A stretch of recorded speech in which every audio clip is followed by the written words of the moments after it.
अस्सलाम वालेकुम दोस्तों, मैं एसटी न्यूज़ के साथ आपका मेज़बान हूँ तनवीर हसन। और आज हम सबको मालूम है कि आलमी यौम सहाफ़त मनाया जा रहा है और हर साल 3 मई को सहाफ़ियों का दिन मनाया जाता है, सहाफ़त का दिन मनाया जाता है। और इस दिन हम देखते हैं कि मुल्क भर में बहुत ज़्यादा एक्टिविटीज़ होती हैं, रैलियाँ निकाली जाती हैं और सेमिनार मुनक्कद होते हैं। और जो जर्नलिस्ट हैं, ख़ास तौर पे जो वर्किंग जर्नलिस्ट हैं, पूरे मुल्क के जो जर्नलिस्ट हैं, जो जहाँ-जहाँ भी अपने फ़राइज़ सरअंजाम दे रहे हैं, वो आज के दिन के हवाले से इज़हार ख़याल भी करते हैं और हुकूमत वक़्त से मुतालबात भी किए जाते हैं। लेकिन हम ये भी देखते हैं कि हर साल ये दिन सिर्फ़ दिन के तौर पर ही मनाया जाता है। जो गवर्नमेंट ऑफ़िशियल्स हैं, वो भी आके बड़े बुलंद बांग दावे करते हैं और वो दावे जो है हम देखते हैं कि कुछ अरसे बाद वो हवा हो जाते हैं और उन पर कोई अमल दरामद नहीं किया जाता। अगर हम पाकिस्तान के हालात देखें तो इस वक्त सहाफ़त के हवाले से पाकिस्तान को दुनिया भर में ख़तरनाक तरीन मुल्क करार दिया जा चुका है। अब तक के जो अदाद शुमार हैं उसमें ये बड़ी अजीब बात मेरे सामने आई है कि पाकिस्तान का दारुल हुकूमत इस्लामाबाद जो कि शहर इक़्तिदार है, और उसके बारे में भी ये रिपोर्ट सामने आई है कि इसे पाकिस्तान का ख़तरनाक तरीन शहर करार दिया गया है सहाफ़त के हवाले से। हम देखते हैं कि सहाफ़ी जो हैं जब हक़ाइक़ को अवाम के सामने रखते हैं और जो माफियाज़ हैं उनके मफादात पे जब ज़र पड़ती है तो वो जो कि बहुत ज़्यादा बावसीला लोग हैं और उनके मुख्तलिफ़ कनेक्शंस जो हैं वो हुकूमतों में भी होते हैं, तो वो ये कोशिश करते हैं कि सहाफ़ियों को दबाया जाए, उनकी आवाज़ को दबाया जाए। और इस दौरान जो हक़ के अलमबरदार सहाफ़ी हैं, अगर वो उनके किसी दबाव में नहीं आते तो उनकी जान तक भी ले ली जाती है। और ये बड़ी अफ़सोसनाक बात है कि एक तरफ जो सहाफ़ी हैं वो इन ख़तरात से दो चार हैं, और दूसरी तरफ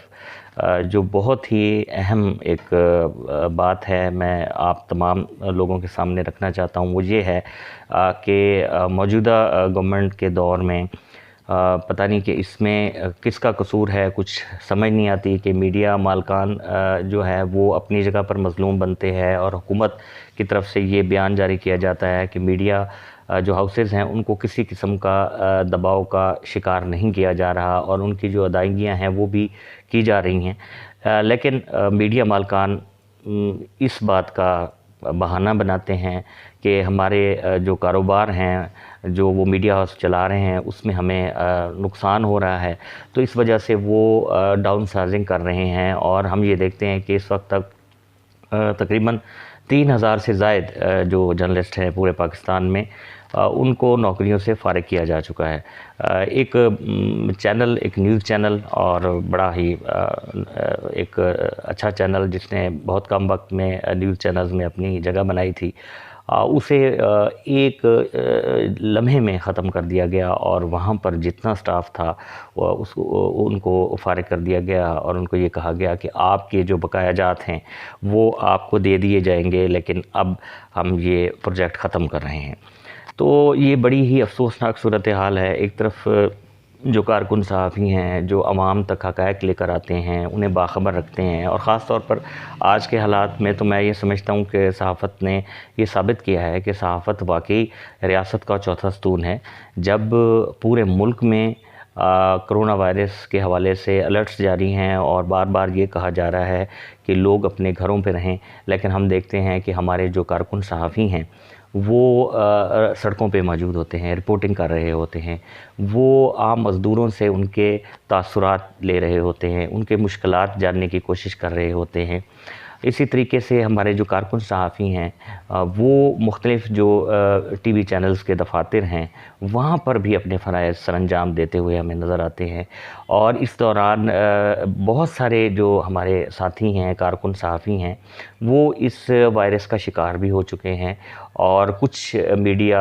हाउसेस जो है उनको जुज़वी तौर पर बंद भी किया गया है और उन लोगों को कि जिनमें इस वायरस की तशख़ीस हुई है उनको करंतना भी किया गया है।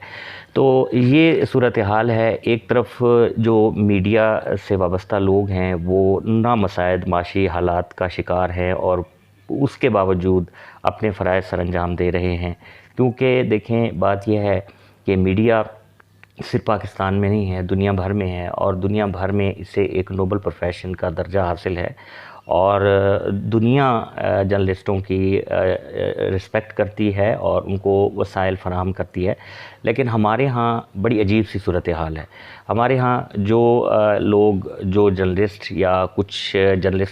کچھ میڈیا کا ایسا حصہ ہے، ایسا پورشن ہے کہ جو حکومت کی ہاں میں ہاں ملاتا ہے، تو ان لوگوں کو نواز دیا جاتا ہے. جبکہ جو بہت سارے جرنلسٹ ہیں جو